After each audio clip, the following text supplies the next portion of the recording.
વિચારો કે ભારતના બિહાર કે યુરોપનો એક સામાન્ય માણસ નોકરીની શોધમાં વિદેશ જાય છે અને ત્યાંની પરિસ્થિતિ એવી પલટાય છે કે એ દેશના લોકો તેને પોતાના ભગવાન માનીને રાજા બનાવી દે છે. આ કોઈ ફિલ્મની વાર્તા નથી, પણ હિન્દ મહાસાગરમાં આવેલા કોકોસ આઇલેન્ડનો સાચો ઇતિહાસ છે. આ વાર્તા છે લાડુ સિંહ નામના એક ભારતીયની. નમસ્કાર મિત્રો. 19મી સદીમાં જ્યારે અંગ્રેજોનું શાસન હતું ત્યારે ભારતના ઘણા લોકોને મજૂરી કે કામકાજ માટે વહાણોમાં ભરીને બીજા દેશોમાં લઈ જવાતા હતા.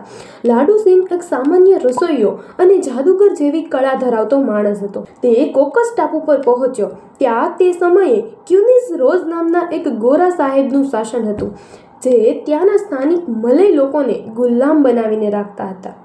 લાડુ સિંહે જોયું કે સ્થાનિક લોકો ખૂબ જ અંધશ્રદ્ધાળુ છે. તેણે પોતાની બુદ્ધિ અને થોડી જાદુઈ શક્તિનો ઉપયોગ કર્યો અને ત્યાંના લોકોનું દિલ જીતી લીધું. સ્થાનિક લોકોને લાગ્યું કે આ માણસ કોઈ સામાન્ય નથી, પણ ઈશ્વરનો મોકલેલો દૂત છે. લાડુ સિંહે સ્થાનિક ગુલામોને એકઠા કર્યા અને ક્રૂર શાસન સામે બળવો કરી દીધો.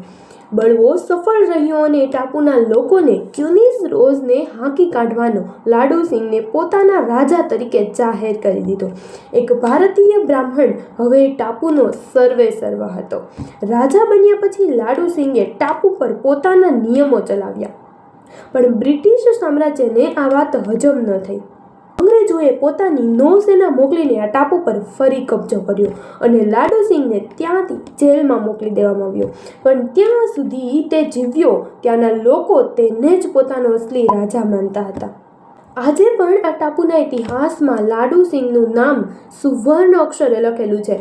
ભારતનો એક સામાન્ય માણસ પોતાની બુદ્ધિના જોરે વિદેશમાં રાજા બની જાય, એ ઇતિહાસ ખરેખર અદ્ભુત છે. તમને જો મારો આ વિડીયો ગમ્યો હોય તો લાઈક કરજો, શેર કરજો અને મારી ચેનલને સબસ્ક્રાઈબ કરવાનું ભૂલતા નહીં. હવે મળીએ આવા જ એક વિડીયો સાથે. ત્યાં સુધી જય શ્રી કૃષ્ણ.